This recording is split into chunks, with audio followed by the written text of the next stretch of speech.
दोस्तों नमस्कार।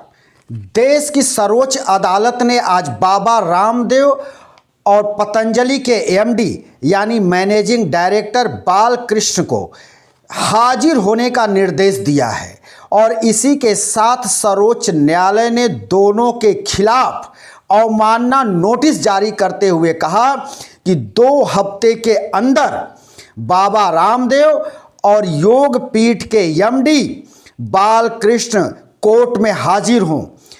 बात ये दोनों सुनते नहीं।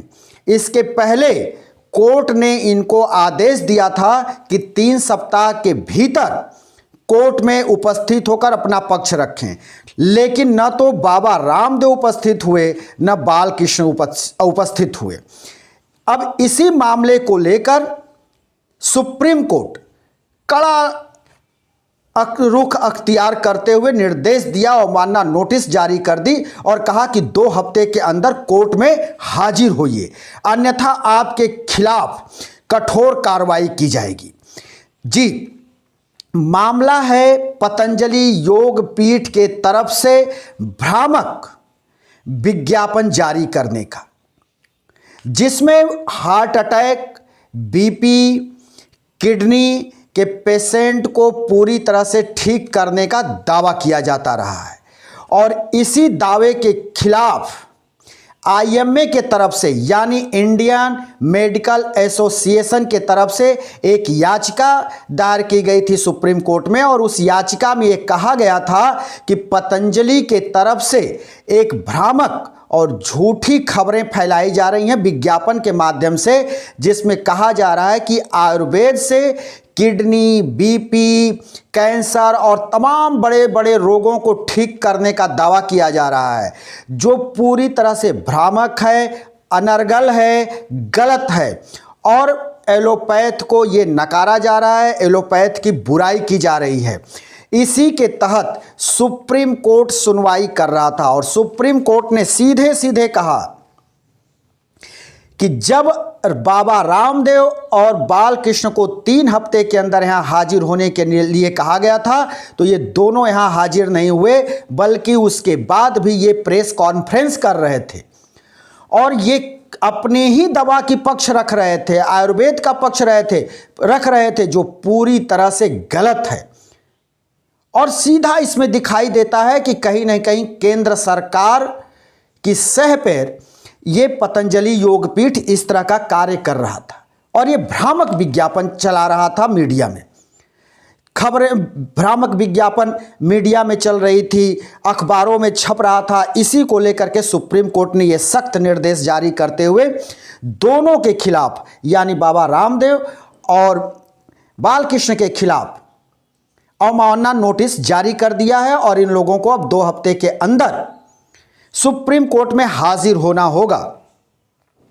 जस्टिस हसानुद्दीन अमानुल्लाह और हिमा कोहली की कोर्ट ने इसके पहले भी आदेश दिया था और अब की बार ये बहुत ही सख्त इस कोर्ट के तरफ से निर्देश दिया गया है कि हाजिर होना होगा, इसमें किसी तरह की कोई छूट नहीं दी जाएगी।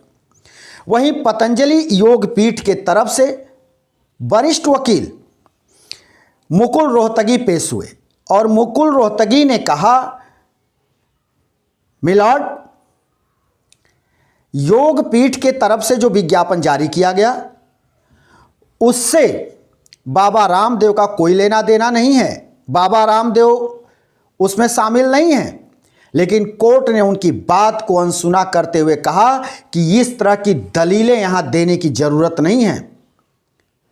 साफ है, हमने सारे विज्ञापन देखे हैं जिसमें बाबा रामदेव दिखाई दे रहे हैं और यह लगता है कि ये जो है जड़ी बूटी के नाम पर किस तरह का यह धंधा चल रहा है।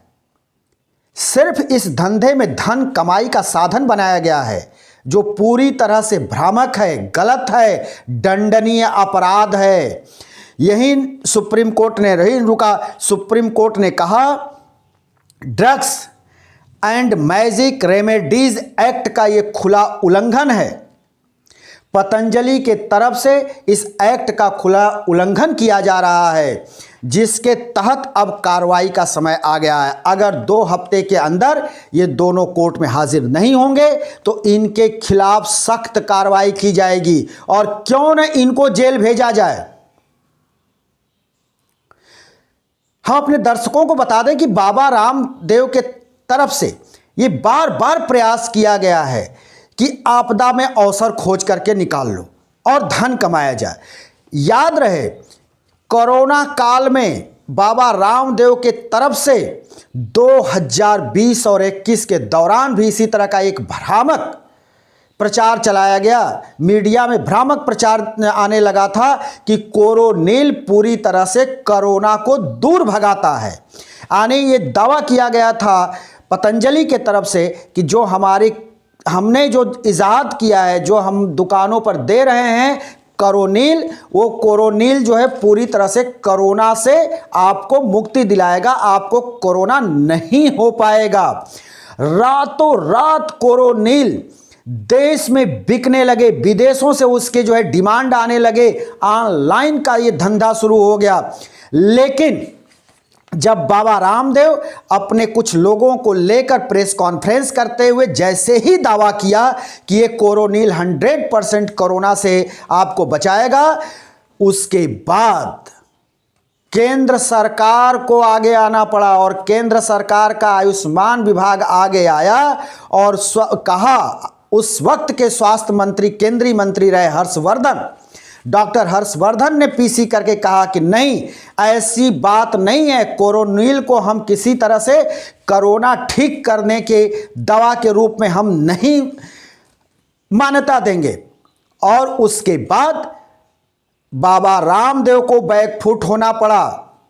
उस वक्त भी हमने एक वीडियो बनाया था, कभी भी आयुर्वेद का जो हमारा एक्ट है, जो संविधान में उसको मान्यता दी गई है आयुर्वेद को, उसमें साफ लिखा गया है कि कभी भी आयुर्वेद किसी भी जटिल रोगों को ठीक करने का दावा नहीं कर सकती। अगर वो ठीक करने का दावा करती है तो वो drug and magic remedies act का खुला उल्लंघन करती है और कोई भी व्यक्ति अगर इस तरह से करता है तो उसको जेल जाना पड़ेगा, सख्त उसके ऊपर कार्रवाई की जाएगी, ऐसा हमारे संविधान में वर्णित है। लेकिन उसके बावजूद बाबा रामदेव इस तरह का कृत्य कर रहे थे, यानी सरकार का उनके ऊपर बरदहस्त हासिल था, इसलिए वो हिमाकत कर रहे थे और हिमाकत करते आ रहे थे और इस तरह से भ्रामक दवाइयों का प्रचार हो रहा था पतंजलि के तरफ से और लोगों को सीधे सीधे मूर्ख बनाया जा रहा था।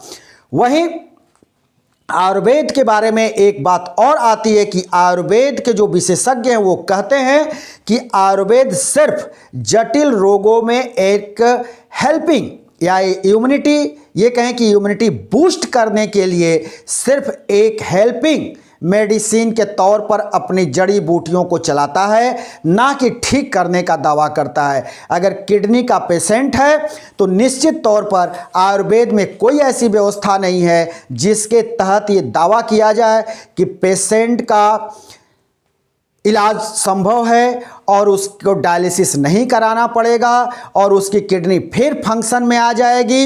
इस तरह के तमाम भ्रामक विज्ञापन आपको अखबारों में और चैनलों पर दिखाई देंगे, लेकिन ये सरासर सभी के सब झूठ हैं। लोगों को भ्रामक प्रचार में फंसाते हैं, जाल में फंसाते हैं और उनसे उगाही करते हैं। भारत सरकार को ऐसे लोगों को चिन्हित कर जेल में डालना चाहिए, क्योंकि ऐसी कोई बात नहीं है। आयुर्वेद एक पद्धति है और उस पद्धति के तहत किन किन रोगों का वो इलाज कर सकते हैं, उसी के तहत उनको काम करना चाहिए। इस तरह के लोगों के सामने भ्रम नहीं फैलाना चाहिए और आयुर्वेद को कतई नहीं ये अधिकार है कि किसी भी रोग को ठीक करने का वो दावा करे। दवा कर सकते हैं, इलाज तो कर सकता है आयुर्वेद, लेकिन दावा नहीं कर सकता।